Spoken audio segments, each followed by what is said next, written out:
Tim Hardaway Jr., ready to help Mavs after injury.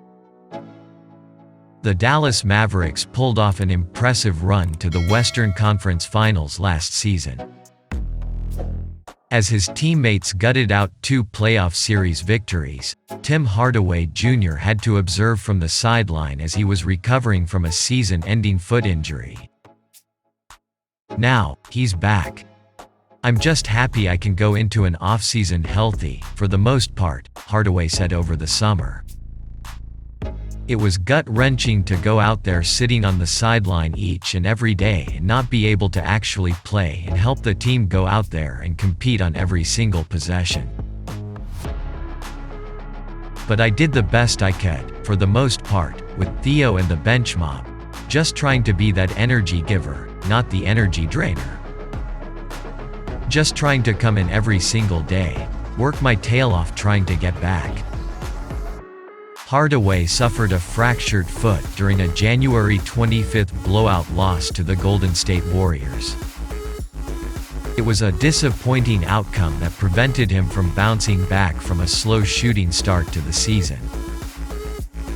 He finished averaging 14.3 points, 3.8 rebounds and 2.2 assists while shooting 39.4% overall and 33.6% from three-point range. Once the injury actually happened, 2 or 3 hours later, I was like, "When is the surgery?" Hardaway said back in April. "I wanted to get it right now. I know it's going to be a process. I know it's going to be a road to recovery that I've never been on before. It's your feet. It's your foundation, so you can't really mess with that." Alongside Theo Pinson, Hardaway made it a point to be a vocal leader for the Mavs throughout their playoff run. Front row seat to bring energy and to help assist his teammates when he saw breakdowns. To yell, scream, which by the way he's done a great job, Kid said. "When you look at the bench when we started, we had a quiet bench. And you look at what Theo, Pinson, has brought and what Tim is doing, it's night and day. They're cheering for one another. They want everyone to have success." With Hardaway now being on the court to make an impact directly, he still maintained his voice as a leader. The priority in terms of performance throughout training camp was to shake off the rust from being out for so long. With only 2 preseason performances, the sample size wasn't substantial. "I think Tim is doing well," Kid said during training camp. Getting some of the rust off. It didn't look like he was rusty on Saturday, at Mavs Fan Jam. "He shot the ball extremely well.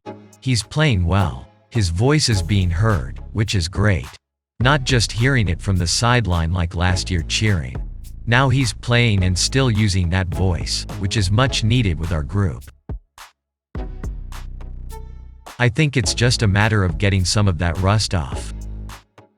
It was only a matter of time before Hardaway Jr. caught fire from deep. In the Mavs' 115-101 win over Utah Jazz in their preseason finale, he scored 20 points while shooting 5-7, 71.4% from the floor, 4-5, 80.0% on threes, and 6-10, 60.0% on free throws. He was instrumental in leading the bench group on a 17-4 run in the 4th quarter. "I thought Timmy did a great job," Kid said after the Mavs preseason finale. "There was a group out there that went on a 17-4 run. We had great looks in the first half, wide open looks that we just missed. If Luka and Spencer are going to create those open shots, then we got to knock them down." Hardaway will be relied on to fill a key role for the Mavs bench. His motion shooting ability and general scoring aggression will be instrumental in the collective effort to make up for Jalen Brunson's departure. "We can't replace Brunson. When you talk about Christian Wood and Tim Hardaway coming back, everybody's asked this question, and we believe the points will be there," Kid told ESPN in the offseason. During the Mavs' first-round series against the LA Clippers in the 2021 NBA playoffs, Hardaway Jr. was often a key complement to Doncic to counter the switch-heavy defense led by wings like Kawhi Leonard and Paul George. It shouldn't be overlooked that he averaged 17.0 points and shot 40.4% from three-point range in that series.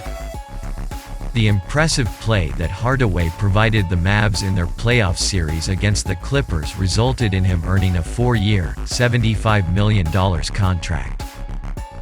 Entering what will be the second year of his deal, he is set to make $19.6 million.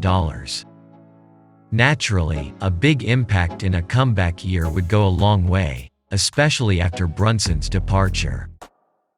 "I do think they are getting a different player," Hardaway said of his role on Media Day.